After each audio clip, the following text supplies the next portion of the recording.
Sir बरेचदा ना young हा मला आत्ताच तुम्ही बोलताना पडलेला प्रश्न आहे. यंग जनरेशनमध्ये काही एक लोकं अशी पण असतात, की जी मोठी इन्व्हेस्टमेंट करायला किंवा काय करायला घाबरत असतात. तर त्यांच्यासाठी तुम्ही काय सांगाल? सी आता कसं आहे, की प्रत्येकाचा पर्व्ह्यू जो असतो तो असा असतो, की लहानपणापासून जे आजूबाजूचं माझं फ्रेंड सर्कल जसं आपण म्हणतो, you are always the average of 5 people around you. Correct.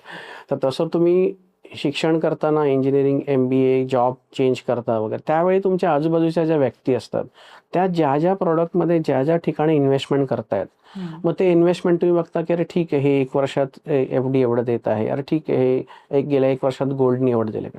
पण ते लोकं हे बघत नाही आहेत, की जे ॲक्चुअल रिच क्लास किंवा रिच पब्लिक जे आहे, जे आपण त्याला म्हणतो 1% ऑफ द क्रीमी लेयर, म्हणजे इंडियनमध्ये आपण म्हणतो 1% जे अबोव्ह लेवल आहे रिच पीपल, तर ते लोकं जो रिच क्लास जो आहे ना, तो ह्या सगळ्या इन्व्हेस्टमेंटमध्ये पडतच नाही.